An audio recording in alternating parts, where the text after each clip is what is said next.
2 soldats américains sont morts, un troisième a disparu. Et pendant que Washington pleure ses morts en grande pompe, l'Iran enterre des milliers des siens dans un silence quasi total.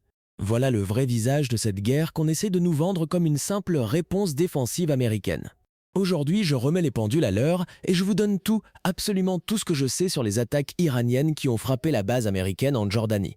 C'est un tournant, c'est un revers majeur pour le président américain. C'est précisément ce qu'il voulait éviter à tout prix. Au point que le Wall Street Journal expliquait début juin que le seul scénario où il envisageait une reprise d'un conflit à grande échelle, c'était si des soldats américains étaient tués. Ce qui est exactement ce qui vient de se produire, confirmé par le commandement central américain. C'est donc un revers important pour lui, et aussi pour ceux qui nous répétaient ces derniers jours que l'Iran était militairement anéanti. On constate pourtant qu'il conserve la capacité de frapper avec des missiles balistiques qui ont atteint cette base aérienne américaine en Jordanie, causant des dégâts considérables et la mort de 2 soldats. Un troisième soldat est porté disparu. Plusieurs autres sont blessés. Plusieurs projectiles en provenance d'Iran se sont écrasés en territoire jordanien. Selon Téhéran, c'est la base aérienne d'Azraq, Mouafaq Salti, qui était visée. Elle accueille habituellement des avions de chasse américains. Les États-Unis ont reconnu la mort de 2 de leurs soldats en Jordanie, un disparu et 4 blessés. 3 pays ont été touchés, la Jordanie, Bahreïn et le Koweït, où le gouvernement a annoncé qu'une centrale électrique et une usine de dessalement avaient été atteintes. Par ailleurs, la République islamique d'Iran affirme avoir intercepté 4 navires marchands dans le détroit d'Ormuz à l'aide de missiles et de drones. Information démentie par l'armée américaine. La tension monte encore d'un cran. C'est la 7e nuit consécutive de bombardements américains contre l'Iran, encore plus intense, avec des frappes notamment sur des infrastructures militaires et des dépôts d'armes souterrains, selon l'armée américaine. Les médias iraniens diffusent des photos de plusieurs ponts détruits dans le sud du pays et une vidéo d'un tunnel endommagé et fermé à la circulation. Selon l'Iran, 3 personnes sont mortes et plusieurs autres ont été blessées lors des frappes de la nuit dernière. Le 18 juillet 2026, l'Iran a frappé la base aérienne de Mouafaq Salti, aussi appelée Azraq, en Jordanie. Bilan immédiat, plusieurs militaires américains tués. On suppose qu'on n'a pas pu cacher leur corps. Ils ont été identifiés plus tard comme Tyler James Feehan, 25 ans, et Isabella Gonzalez, 19 ans. Un troisième soldat est porté disparu et 4 autres sont blessés. Avec ces 2 morts, le bilan officiel américain grimpe à au moins 16 morts depuis le début du conflit fin février, début mars 2026. L'armée est mortelle, ne perd aucun soldat. Le roi de la nuit les réveille visiblement. Je n'y crois pas une seconde. On nous parle de 16 morts en plusieurs mois de guerre. Mais il faut probablement ajouter des zéros derrière ce chiffre. Combien? 2? 3? On y reviendra. Car ce nombre, comparé à ce que subit l'Iran, dit tout sur le déséquilibre de cette guerre. Du côté iranien, le corps des gardiens de la Révolution revendique fièrement cette opération.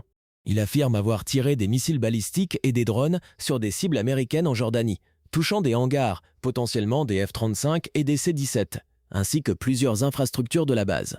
Les dégâts sont estimés à plusieurs dizaines de millions de dollars, voire 200 millions selon certaines sources.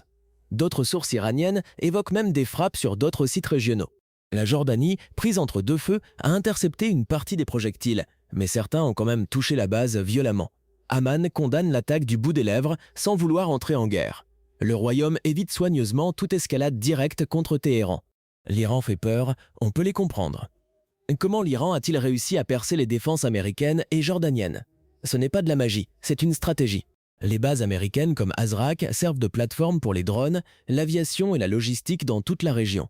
Elles sont protégées par des systèmes sophistiqués, Patriot, Tahad, etc. Mais aucun bouclier n'est parfait. L'Iran mise sur une combinaison de missiles balistiques précis et de drones plus lents, difficiles à détecter, capables de saturer les radars. Ajoutez des angles d'attaque bien choisis, des trajectoires courtes ou moyennes, un renseignement précis et une interception jordanienne incomplète ce jour-là. Vous obtenez une frappe qui atteint sa cible et qui fait très mal. La manière dont cette histoire est racontée change complètement selon la source. Les médias non occidentaux, Al Jazeera, agence iranienne, insistent sur la capacité de l'Iran à frapper malgré les défenses et rappellent qu'il s'agit d'une réponse légitime au bombardement américain sur le sol iranien. Les médias occidentaux font l'inverse. Ils se concentrent sur les pertes américaines et accusent l'Iran d'escalade, comme si c'était lui qui avait attaqué en premier. Omar, pendant qu'on organise des hommages nationaux pour 2 soldats américains, l'Iran compte ses morts par milliers dans l'indifférence générale. Selon le ministère iranien de la Santé, rien que pour juin et juillet 2026, on dénombre au moins 50 morts et plus de 500 blessés. Le bilan global depuis le début du conflit s'élèverait à plusieurs milliers de morts, estimation entre 3000 et 6000, civils et militaires confondus, des milliers de blessés et des infrastructures dévastées. Côté américain et israélien, on affirme ne viser que des cibles militaires avec des dommages collatéraux limités. Ces dommages collatéraux, ce sont des centaines de civils. 16 morts américains officiels d'un côté, plusieurs milliers de morts iraniens de l'autre. Et pourtant, ce sont les 2 soldats américains qui font la une partout.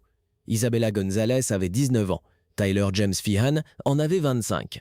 On nous présente leur mort comme une tragédie nationale qui justifierait presque naturellement des bombardements encore plus violents sur l'Iran. Cette hiérarchie des vies humaines est flagrante et dénoncée partout sur les réseaux. Les morts américains ont droit à des portraits, des biographies, des drapeaux en berne. Les morts iraniens, y compris les civils, femmes, enfants, sont réduits à des chiffres anonymes. Un exemple parmi d'autres, les frappes américaines sur une école primaire à Minab en Iran, début du conflit. Plus de 100 enfants tués.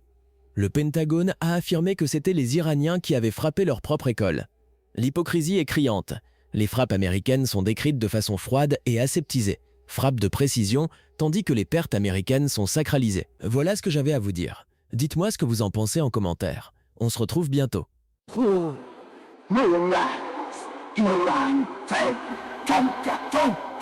Souhaites-tu une version plus courte, plus formelle, ou avec des titres de scènes bien séparés?